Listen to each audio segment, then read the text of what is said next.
تو چنگیز خان اٹھا ہے کہ 610 میں، اور اس نے تباہی کا ایک ایسا ریلا اس کے ساتھ تھا، ہر چیز کو خس و خاشاک کی طرف بہا کر لے گی۔ 664 میں وہ مرا ہے، اس وقت اس کی عمر 73 برس تھی، 73 سال 4 مہینے۔ اس نے کوئی 25 برس حکومت کی، اور اس نے چنگیزی سلطنت کو ناقابل تسخیر بنا دیا۔ یہ دنیا کا واحد جرنیل ہے، رات بھی بتایا تھا، جس نے شخصی طور پر تنہا سب سے زیادہ فتوحات کی ہیں، اور اس کا کوئی علم عطائی تھا جنگوں کے بارے میں، ملک گیری کے بارے میں، جہاں گیری کے بارے میں اس کا علم عجب تھا۔ اس کی برق رفتاری، اس کی ذہن کی تیزی کمال درجے کی تھی۔ قبائل کو ایسے اس نے جوڑ دیا تھا، سب ایک جھنڈے تلے مختلف قبائل جمع ہو گئے تھے، اور دنیا کی ناقابل تسخیر طاقت بنے۔ اور قراقرم صحرائے گوبی میں منگولیا کے پاس ایک بڑا شہر اس نے بنایا، دارالحکومت، جو ساری دنیا کا سب سے بڑا دارالحکومت تھا، اور ان کا بڑا نشانہ مسلمان تھے۔ تو مسلمانوں سے زیادتی ہوئی تھی، جس کے بدلے میں چنگیز خان نے ان پر حملہ کیا تھا۔ چنگیز خان کے مرنے پر اس کی سلطنت، اس کے 4 بیٹے تھے۔ بڑا جوجی تھا، جوجی کے بارے میں اسے شک تھا کہ یہ میرا بیٹا نہیں، کہ اس کی جب یہ چھوٹا سردار تھا تو اس نے بڑی شکستیں کھائیں، حتیٰ کہ اس کی بیوی اغوا ہو گئی۔ جب وہ واپس آئی تو حاملہ تھی، لیکن اس نے بورپائی خاتون اس کا نام تھا، اس نے ہمیشہ اس کو عزت دی اور اس بیٹے کو اپنا ہی بیٹا سمجھا، اس کا نام جوجی۔ 3 بیٹے اس کے سامنے پیدا ہوئے، اغدائی، چغتائی اور طولوئی۔ تو اس نے اغدائی کو اپنا جانشین بنایا، اور جوجی کو روس کی سلطنت دی، روس کی، اور چغتائی کو اس نے منگولیا کی طرف کا اور چین کی طرف کا علاقہ دیا، اور جو طولوئی تھا اس کو یہ نیچے آذربائیجان سے نیچے ایران اور یہ شام، یہ علاقے اس نے 4 حصوں میں اس نے اپنی سلطنت کو تقسیم کیا، اور اغدائی کو سب سے بڑا سردار بنایا۔ اغدائی کے دور میں فتوحات کا رخ مسلمانوں سے ہٹ کے یورپ کی طرف چلا گیا، تو ان کا ایک سالار تھا سوگدائی بہادر سوگدائی، وہ پولینڈ تک پہنچا، پولینڈ تک، لیکن اس میں کوئی ایسی سلطنتیں تھیں نہیں، ایسی چرواہے سے بیچارے غریب لوگ، تو وہ پولینڈ تک اس نے چنگیزی سلطنت کو پھیلا دیا۔ اب یہ وہ ہاتھی ہے جس کے سامنے ساری دنیا کے بادشاہ چیونٹی اور چوہے کی طرح، انہیں میدان جنگ میں ہرانے کی کوئی شکل نہیں۔ تو اسلام کی شکل یوں تھا کہ اب بجھا، لیکن اللہ نے دین کو باقی رکھنا ہے تو انسانوں کو بھی باقی رکھنا ہے جو مسلمان کہلائیں۔ جب اغدائی مرا ہے تو اس کا بیٹا تھا کویوک، وہ حکمران بنا، وہ بہت رحم دل تھا، اس نے جنگیں روک دیں اور مسلمانوں کو اپنی سلطنت میں شامل کیا۔ تو اس کی وجہ سے ساری تاتاری سلطنتوں میں مسلمانوں کے بارے میں نرم گوشہ پیدا ہو۔ اب نامعلوم تاریخ کے گمنام سپاہی ہیں جو اتنے غیر معلوم ہیں، اتنے نامعلوم ہیں کہ کسی تاریخ میں ان کا نام تک درج نہیں، ان کی جگہ درج نہیں، جنہوں نے تاتاریوں کو دعوت دینا شروع کی۔ خونخوار قوم ہے، اور تاتاری غریب مسلمانوں کی دعوت سے اسلام قبول کرنا شروع ہو گیا۔ یہ تاریخ کا حیرت ناک واقعہ ہے۔ غیر مسلم مورخین بھی اور مسلم مورخین بھی جب یہاں پہنچتے ہیں تو وہ حیران ہوتے ہیں کہ کیسے ایک فاتح قوم نے مفتوح قوم کا مذہب کیسے قبول کر لیا۔ ہندوستان میں کوئی عیسائی نہیں تھا، آج کروڑوں ہیں، کہاں سے آئے؟ انگریزوں نے دعوت۔ اندلس سے سارے مسلمان مٹ گئے، سب عیسائی ہو گئے، کیسے؟ طاقت عیسائیوں کے ہاتھ میں۔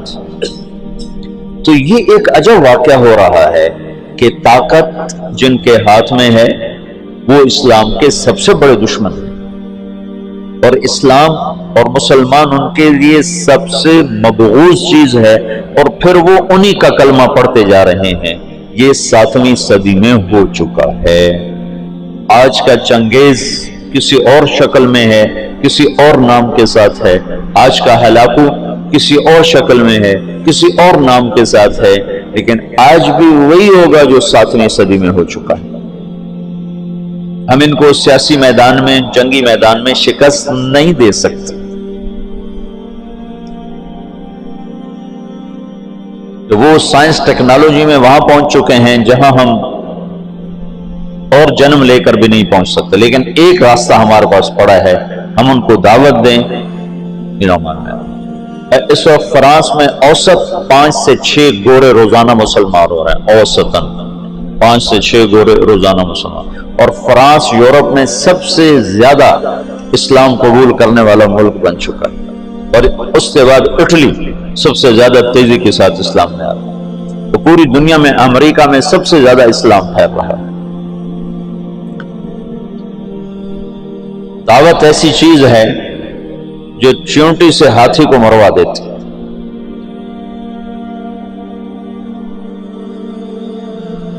اس کی نرمی سے کچھ دل نرم ہوئے اور اسلام داخل ہونا شروع ہوا۔ تو کویوک جب مرا ہے تو اس کا بعد طلوئی کے 4 بیٹے تھے، ایک قبلائی خان، ایک منگو خان، ایک بوکا خان اور ایک ہلاکو خان۔ تو اس وقت جوجی کا بیٹا ایباقا وہ سب سے بڑا سردار تھا تاتاریوں میں۔ تو انہوں نے مشورہ کیا کہ اب ہم کس کو اپنا خاقان بنائیں، تو ایباقا نے منگو خان کے بارے میں کہا کہ اس کو اپنا خاقان بناؤ۔ منگو اسلام دشمن تھا، اس کے دور میں بغداد تباہ ہوا ہے۔ جب بغداد پہ حملے کا لشکر نکلا ہے تو یہ جو مسلمان دائی تھے یہ جوجی کی نسل میں اپنا کام دکھا چکے تھے، اور جوجی کا پوتا برکا خان مسلمان ہو گیا۔ ان کی دعوت پر ایک وزیر مسلمان ہوا۔ وزیر کو جب موقع ملتا برکا خان کو اسلام کے فضائل سناتا، اس کو باتیں بڑی اچھی لگتی، پھر وہ پوچھتا تمہیں یہ باتیں کون بتاتا ہے؟ تو پھر وہ بڑے مناسب طریقے سے کہتا کہ یہ مسلمانوں کا دین ہے، یہ مسلمان بتاتے ہیں۔ پھر اس نے کہا مجھے مسلمانوں کا کوئی وفد ملاؤ۔ پھر ایک وفد اس سے ملا، انہوں نے اسلام کی دعوت دی، اسلام کے بنیادی اصول بتائے، تو برکا خان مسلمان ہوا۔ روس آج بھی دنیا کی سب سے بڑی سلطنت ہے، اس وقت بھی روس بہت بڑی سلطنت تھا۔ تو جتنا روسی مغل تھا اور چنگیزی تھا وہ برکا خان کی برکت سے سارے کا سارا مسلمان ہو گیا۔ کوئی تلوار نہیں۔ ہلاکو جس نے بغداد کو تہ تیغ کر کے رکھ دیا، 15 لاکھ آدمی ذبح کر دیا۔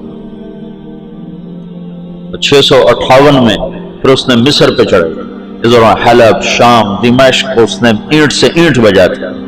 پھر 658 میں وہ دمشق مصر کی طرف حملہ آور ہوا۔ تو مصر پر اور ہندوستان پر، حالانکہ یہ دونوں ملک کے لوگ کو اتنے دلیر نہیں تھے جتنے کہ شام، عراق، یہ جو جنگجو قومیں تو یہاں تھی، عرب اور مصر تو مخلوط قوم تھی، ہندوستان مخلوط قومیں تھیں، لیکن کوئی اللہ کی قدرت ہے، نہ ہندوستان پہ مغل حاوی ہو سکے نہ مصر پہ حاوی ہو سکے۔ دونوں جگہ ہندوستان والوں نے تو طاقت سے، اور اللہ کی مدد تو دونوں کے ساتھ تھی، اور مصر والوں نے سیاست سے۔ 658 میں ہلاکو خان نے مصر پہ حملے کے لیے فوج نکالی تو اس کا بھائی منگو خان مر گیا۔ منگو کے مرنے پر یہ قانون تھا کہ جو تاتاری جہاں پر ہے، جب خاقان اعظم مر جائے تو سب قراقرم پہنچیں تاکہ اگلے خان کا انتخاب کیا جا سکے، اگلے خاقان کا انتخاب کیا جا سکے۔ تو وہ وہاں سے نکلا، تو اس کی بیوی تھی وہ عیسائی ہو چکی تھی دوقوزہ، اور اس کا سالار تھا کتبوغا، وہ بھی عیسائی ہو چکا تھا۔ وہ مسلمانوں پر بہت ظلم اٹھاتے تھے، بہت ظلم اٹھاتے تھے، اور ان دونوں نے بڑی کوشش کی کہ ہلاکو خان عیسائی ہو جائے، لیکن وہ عیسائی نہیں ہوا۔ تو انہوں نے اس کی منت کی کہ تم واپس نہ جاؤ، مصر کو فتح کر لو۔ وہ تو مر گیا، اب تو پہنچ بھی نہیں سکتے ہیں۔ تو تو تم بعد میں جانا، پہلے مصر فتح کرو۔ اس نے کہا نہیں، یہ چنگیز خان کا قانون ہے، میں اسے پورا کروں۔